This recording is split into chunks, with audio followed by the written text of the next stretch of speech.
Right వివరాలు చూసుకుంటే నేడు ఆదిలాబాద్ జిల్లాలో సీఎం రేవంత్ రెడ్డి పర్యటించనున్నారు. ఇంద్రవెల్లి మండలం కేస్లాపూర్ ఆలయంలో సీఎం ప్రత్యేక పూజలు చేయనున్నారు. అనంతరం మహిళా సంఘాలతో సీఎం రేవంత్ రెడ్డి ముఖాముఖి భేటీ కానున్నారు. మహిళలకు వడ్డీ లేని రుణాలు, చెక్కులు పంపిణీ చేయనున్నారు. ఇంద్రవెల్లి అమరులకు సీఎం రేవంత్ నివాళులర్పించారు. అనంతరం స్మృతివనం పనులను ప్రారంభించారు. ఇంద్రవెల్లిలో నిర్వహించే తెలంగాణ పునర్నిర్మాణ సభలో సీఎం పాల్గొంటారు. ఇదే సభలో లోక్సభ ఎన్నికల శంఖారావాన్ని సీఎం రేవంత్ పూరించినట్టుగా తెలుస్తుంది. ఇక ఈ సభావేదిక సాక్షిగా సీఎం రేవంత్ రెడ్డి మరో 2 గ్యారంటీలను ప్రకటించే ఛాన్స్ ఉంది. 500కే వంట గ్యాస్, 200 యూనిట్ల ఫ్రీ కరెంట్ అమలును వెల్లడించనున్నారు. ఇంద్రవెల్లి సెంటిమెంట్తోనే సీఎం ఈ నిర్ణయం తీసుకున్నట్లు తెలుస్తోంది.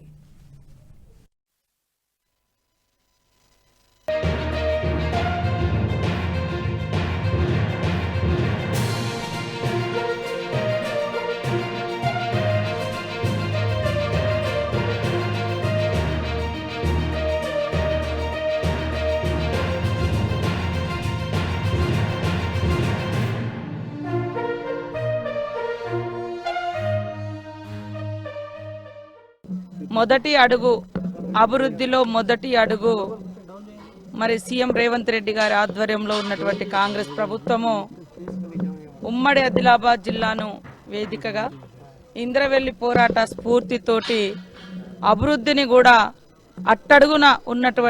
అభివృద్ధిలో అట్టడుగున్నటువంటి ఆదిలాబాద్ జిల్లా నుంచి అభివృద్ధిని ప్రారంభించేటువంటి బహిరంగ సభ 1:30 నుంచి మరి 4 గంటల వరకు ఇక్కడ జరగబోతుంది.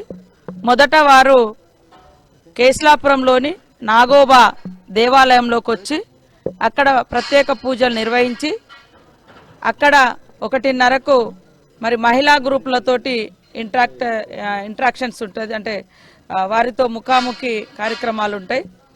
అదేవిధంగా కొన్ని మహిళా సంఘాలకు సంబంధించినటువంటి వడ్డీ లేని రుణాల చెక్కులు కూడా అందజేయడం జరుగుతుంది. అక్కడ కొన్ని సెల్ఫ్ హెల్ప్ గ్రూపులకు సంబంధించినటువంటి స్టాల్స్ను కూడా వారు ప్రారంభించడం జరుగుతుంది. అదే కాకుండా నాగోబా టెంపుల్కు సంబంధించినటువంటి నూతనంగా ఇచ్చేటువంటి అభివృద్ధి కార్యక్రమాల పనులకు సంబంధించినటువంటి శంకుస్థాపన కూడా ఉంటుంది. మరి వారు పిసిసి అధ్యక్షుడు అయిన తర్వాత మొదటిసారి ఇంద్రవెల్లి స్ఫూర్తిగానే భారీ బహిరంగ సభను ఇక్కడ ఏర్పాటు చేయడం జరిగింది. ఆ సందర్భంలో మెస్రం వంశస్థులు నాగోబా జాతర నిర్వహించే పూజారులు వారు అడిగిన రూమ్ కోసం కూడా ఒక 30 లక్షలు వారు పర్సనల్గా డొనేట్ చేయడం జరిగింది. అక్కడ వాళ్ళ సామాగ్రి పెట్టుకోవడం కోసం, పూజా కార్యక్రమాల నిర్వహణ కోసం దాన్ని కూడా ప్రారంభించడం జరుగుతుంది. ఆ తర్వాత మరి భూమి కోసం, భుక్తి కోసం, భూమి మీద పట్టాల హక్కులు కావాలని ఆనాడు పోరాడినటువంటి ఆదివాసీ అమరుల స్ఫూర్తిగా ఇంద్రవెల్లి స్మృతివనాన్ని చేస్తామని ఆయన పిసిసి అధ్యక్షుడిగా ఉన్నప్పుడు సీఎం రేవంత్ రెడ్డి గారు ప్రకటించడం జరిగింది. ఇచ్చిన మాట ప్రకారం మొదటి అభివృద్ధి కార్యక్రమాలు, అదేవిధంగా ఇచ్చిన మాట నిలబెట్టుకునే కార్యక్రమంలో ఇంద్రవెల్లి ఈ వీడియో మీకు నచ్చినట్టయితే లైక్ చేయండి, 10 మందికి షేర్ చేయండి. అలాగే కామెంట్ల రూపంలో మీ అభిప్రాయాలను మాతో పంచుకోండి. Nationalist hub group of channels ను సబ్స్క్రైబ్ చేసుకుని తెలుగునాట జాతీయవాద జర్నలిజాన్ని ప్రోత్సహించండి. ఈ వీడియో కింద ఉన్న బెల్ ఐకాన్ పై క్లిక్ చేయడం మర్చిపోవద్దు.